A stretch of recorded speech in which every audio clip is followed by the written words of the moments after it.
You know how they say that you're never more than 6 feet away from a rat? Well, it feels like the same saying could be applied to the Honda Odyssey. It's America's retail #1 minivan, and it's been refreshed for the 2025 model year. To the casual observer, the 2025 Honda Odyssey might seem almost identical to the previous model, but take a closer look and you'll notice some subtle styling updates, like a refreshed grille or updated front and rear bumpers that make it look more modern and bold. The black trim surrounding the front fog lights is now bigger, making the vehicle's front seem more muscular. At the rear, vertical reflectors have been added to the bumper, similar to those on the second-gen Acura NSX, which is a cool detail for fans of that model. The Odyssey also comes in 2 new colors, Solar Silver Metallic and Smoke Blue Pearl. New fresh wheel designs now include some pretty cool machine-finished 19-inch wheels available on the top-tier Elite trim. Honda has also simplified the Odyssey's trim lineup by dropping the EX trim. There are now 4 options, with the EXL serving as the base model, priced at $43,315, which is about $3,680 more than the old EX. Why?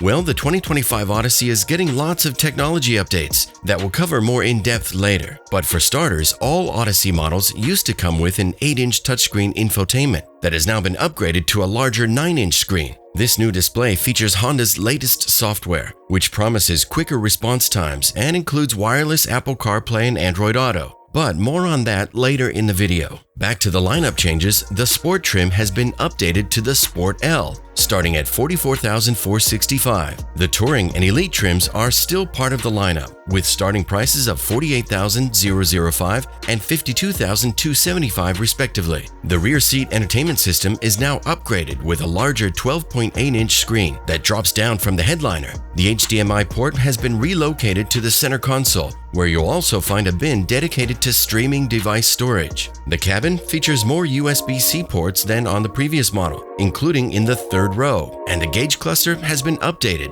to a 7-inch digital display alongside an analog speedometer. The 7-inch digital display offers customizable functions such as Honda Sensing Tech, vehicle details, and more. The bigger 9-inch color touchscreen is now standard on each Odyssey, and it comes with a faster processor, Apple CarPlay, Android Auto, and wireless phone charging functionality, so you get a lot more for your buck. Overall, the cabin of the Odyssey retains the same calm and quiet as before. The 2nd and 3rd row of seats are among the most comfortable in its class, with lots of entertainment options for the restless little ones in the back. And if they have a hard time getting along, you can slide the seats sideways or back and forth, offering a range of configurations for more peaceful drives. The base EXL trim, starting at $43,315, including the destination and handling charge, is very well equipped, with standard leather upholstery, the 7-inch digital instrument display, and 9-inch color infotainment screen. Wireless Apple CarPlay and Android Auto, wireless phone charging, one-touch power moonroof, a power liftgate, power adjustable heated front seats,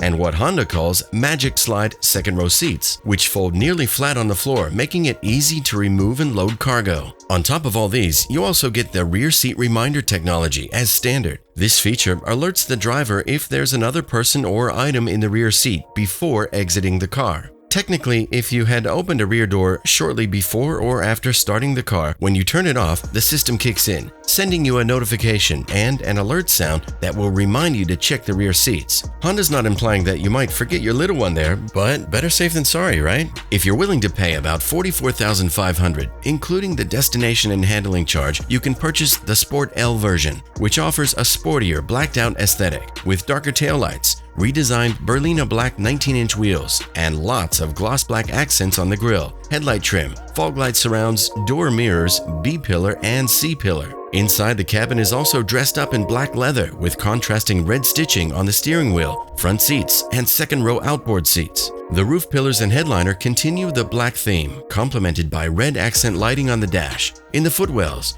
and around the front door handles and pockets. The Touring trim adds a satellite-linked navigation system, the full Cabin Watch child monitoring system, and the rear infotainment system with the 12.8-inch screen. On top of that, 3rd row passengers get an extra USB-C port, sunshades, and some stylish contrast stitching and piping. For those seeking a more luxurious driving experience, the Odyssey Elite version comes with 2-tone perforated leather seats with ventilation, heating, and also a heated steering wheel, Additionally, you get a premium audio system, rain-sensing wipers, a hands-free power liftgate, and auto-dimming side mirrors. Honda, with their Safety for Everyone slogan, brings the Honda Sensing suite of driver assistance and safety technology to every Odyssey. It includes several advanced features, such as the collision braking system with advanced pedestrian detection, forward collision warning, lane keeping assist, road departure mitigation, lane departure warning, or adaptive cruise control. Another standout feature that enhances the experience of the rear seat occupants and contributes to every parent's peace of mind